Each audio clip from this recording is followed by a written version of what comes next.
Have you ever walked into your own home and felt like you needed a sweater in the middle of July? Or maybe you noticed that what used to feel perfectly comfortable now leaves you feeling either too cold or uncomfortably warm. If you're nodding along, you're not alone. As we age, our bodies handle temperature changes very differently than they did in our younger years. And that trusty air conditioner that's been keeping you cool might actually be working against your health in ways you never imagined. The truth is, many people over 60 are unknowingly putting their health at risk with their air conditioning habits. I'm not talking about dramatic, obvious dangers here. I'm talking about subtle changes that can affect everything from your sleep quality and joint comfort to your immune system and even your heart health. The good news? With just a few simple adjustments to how you use your AC, you can stay comfortable while actually supporting your body's changing needs. In this video, we'll walk through 4 essential cooling rules that every person over 60 should know. These aren't complicated technical fixes or expensive upgrades. They're practical, science-backed guidelines that can make a real difference in how you feel every single day. We'll talk about the ideal temperature range that protects your health, how to avoid the hidden dangers of temperature shock, smart ways to manage humidity, and when it's actually better to give your AC a break. Let's start with the first rule. And this one might surprise you because it goes against what many of us have been doing for years. The first safe cooling rule is to keep your thermostat between 72 and 78 degrees Fahrenheit. And here's why this range is so important for your health. When we were younger, we could handle dramatic temperature swings without much trouble. Our bodies were more efficient at regulating temperature, and we could go from a hot outdoor environment to a frigid indoor space without missing a beat. But after 60, our internal thermostat doesn't work quite the same way. Your body's ability to regulate temperature naturally declines with age. This happens because your circulation isn't as robust as it once was. Your skin becomes thinner and less effective at sensing temperature changes, and your body doesn't produce heat as efficiently. When you set your AC too low, say to 68 or 70 degrees, you're forcing your body to work harder to maintain its core temperature. This extra effort can be exhausting, especially for your cardiovascular system. Think about it this way. When you're cold, your blood vessels constrict to conserve heat. This makes your heart work harder to pump blood through those narrowed vessels. For someone with high blood pressure or heart concerns, this added strain can be significant. Plus, when your body is constantly fighting to stay warm, you're using energy that could be better spent on healing, digestion, or just enjoying your day. But there's another side to this coin. Setting your thermostat at 72 to 78 degrees doesn't mean you have to feel uncomfortably warm. The key is finding your sweet spot within this range. Some people feel perfect at 74 degrees, while others prefer 76 or 77. The important thing is staying within this healthy range and making small adjustments based on humidity levels, the time of day, and how you're feeling. You might also notice that you feel comfortable at different temperatures throughout the day. This is completely normal. Your body temperature naturally fluctuates, and your comfort preferences can change based on your activity level, what you're wearing, and even what you've eaten. The beautiful thing about staying in that 72 to 78 degree range is that it gives you flexibility to make these small adjustments without putting stress on your system. Now, let's talk about the second rule, which is all about avoiding temperature shock, and this one can literally be a matter of life and death. Temperature shock happens when you move too quickly between very different temperatures. Picture this common scenario. It's a blazing hot summer day, maybe 95 degrees outside, and you've been working in your garden or running errands. You come inside to your air-conditioned home that's set to 68 degrees. That 27-degree difference hits your body like a wall.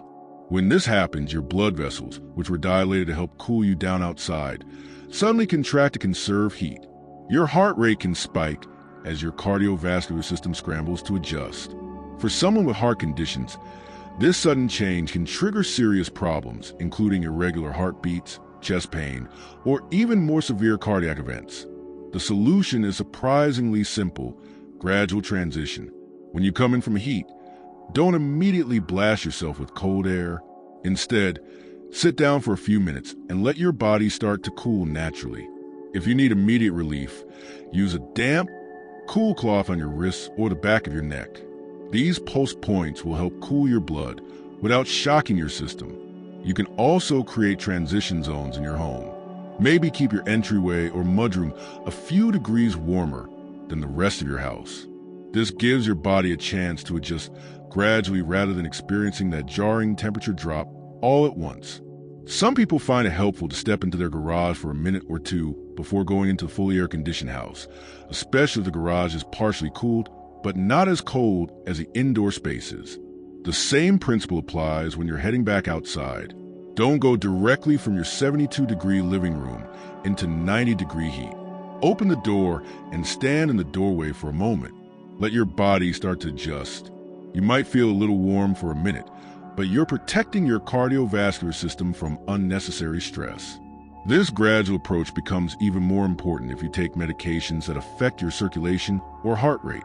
Blood pressure medication, for instance, can make you more sensitive to temperature changes. Heart medications might affect how quickly your heart rate can adjust to temperature shifts. Always talk with your doctor about how your specific medications might interact with temperature changes.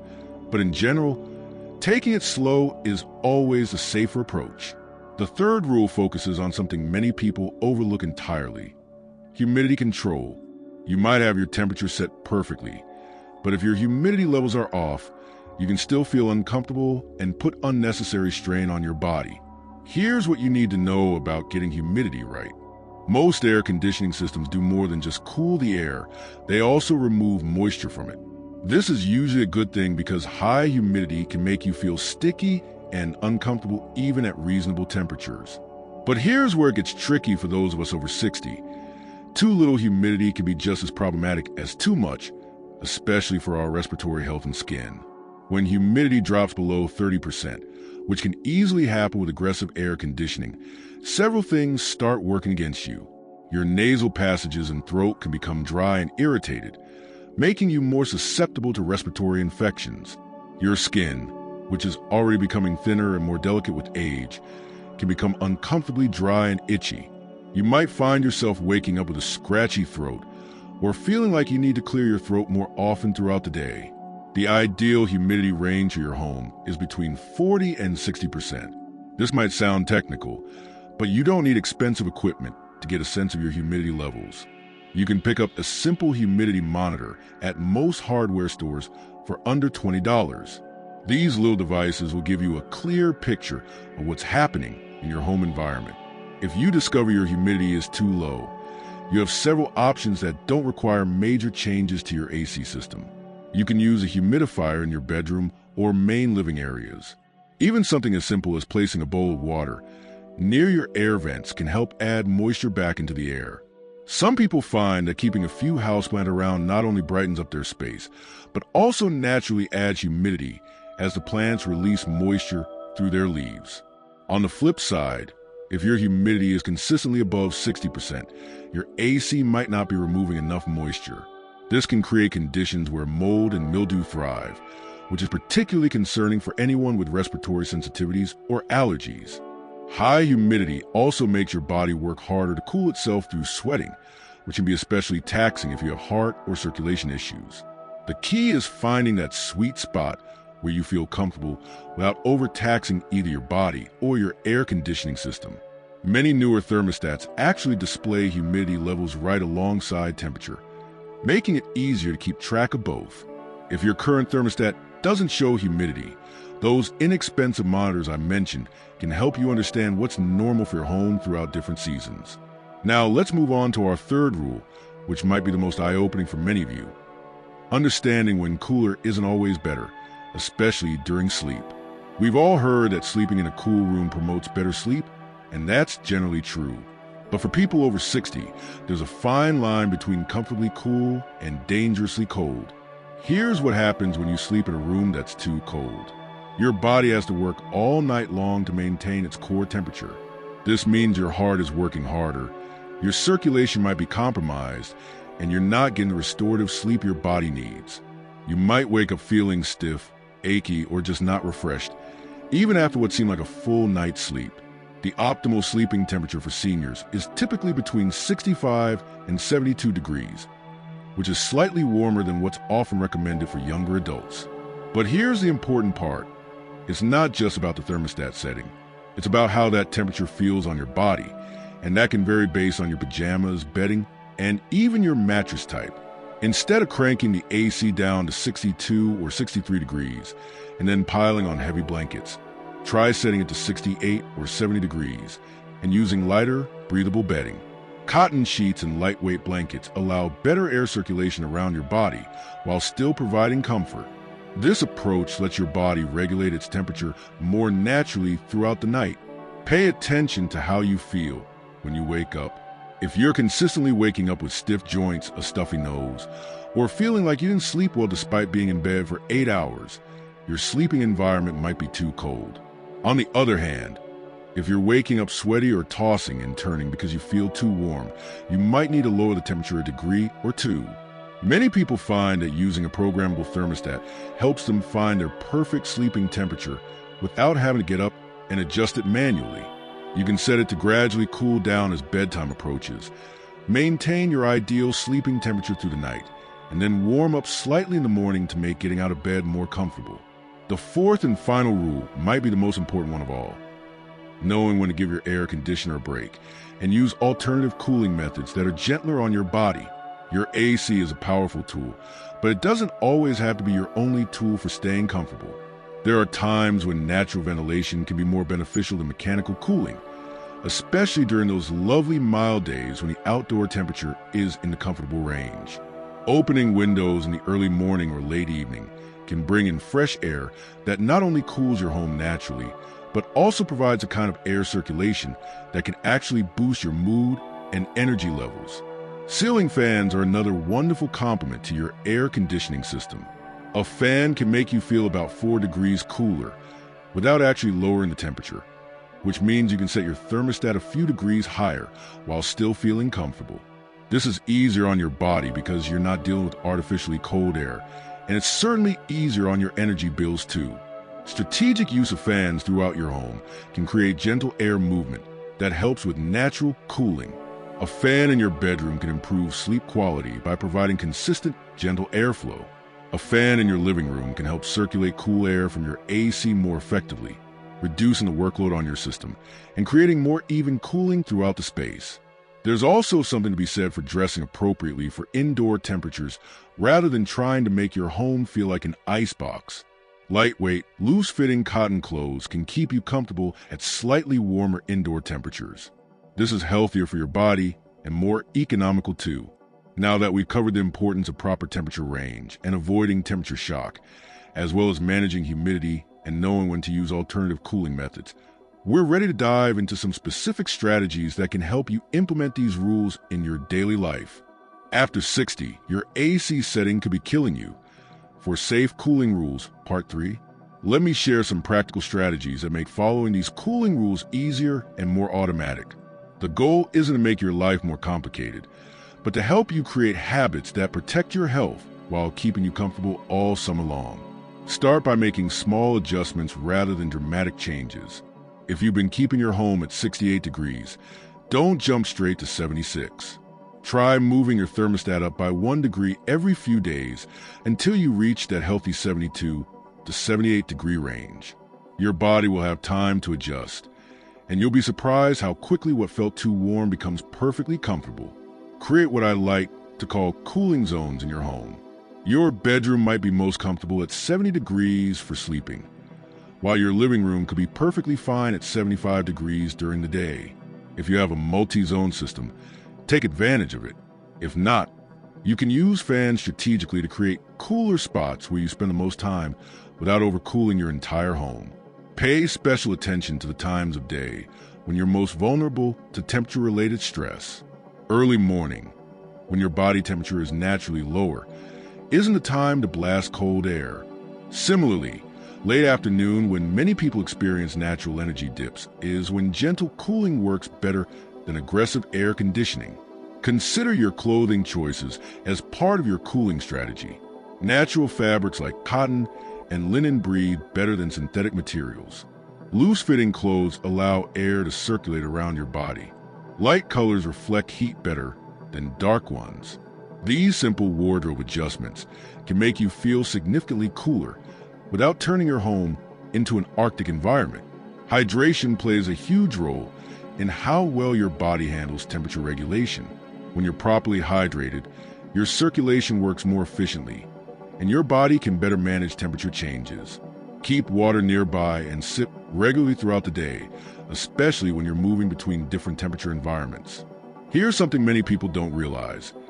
The position of your thermostat can affect how well your AC system maintains consistent temperatures. If your thermostat is near a window, lamp, or heat-producing appliance, it might be getting false readings that cause your system to overcool other areas of your home. A simple adjustment or asking an HVAC professional to relocate it might solve comfort issues you didn't even realize were related to thermostat placement. Timing your AC usage can also make a big difference in both your comfort and your energy costs.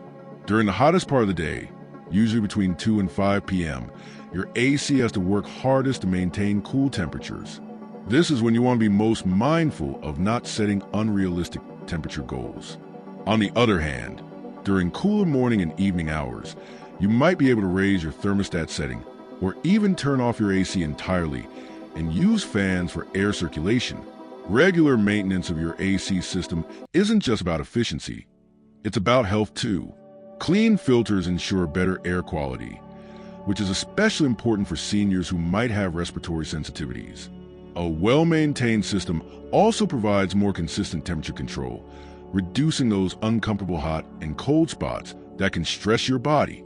Think about your daily routine and how you can work with your body's natural rhythms rather than against them. If you know you tend to feel warmer in the afternoon, plan indoor activities during that time and save outdoor tasks for cooler morning or evening hours.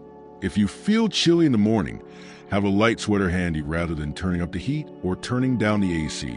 Remember, these 4 rules work together to create a cooling strategy that supports your health rather than challenging it. Keeping your temperature in that 72 to 78 degree range protects your cardiovascular system. Avoiding temperature shock prevents unnecessary stress on your heart and circulation. Managing humidity keeps your respiratory system comfortable and your skin healthy. And knowing when to use alternative cooling methods gives your body the gentle temperature regulation it needs. Small changes really can make a dramatic difference in how you feel every day. You might find that you have more energy, sleep better, experience fewer aches and pains, and just generally feel more comfortable in your own home. Your body will thank you for working with its changing needs rather than against them.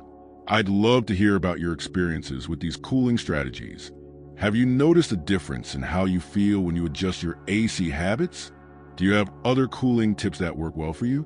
Share your thoughts in the comments below. Your experience might be exactly what another viewer needs to hear. If you found this information helpful, please give this video a thumbs up. It really helps other people discover these important health tips. And don't forget to subscribe to our channel for more practical advice on living your healthiest, most comfortable life after 60. Here's to staying cool, comfortable, and healthy all summer long. Remember, taking care of yourself isn't complicated. It just requires paying attention to what your body needs and making small adjustments that add up to big improvements in how you feel every day.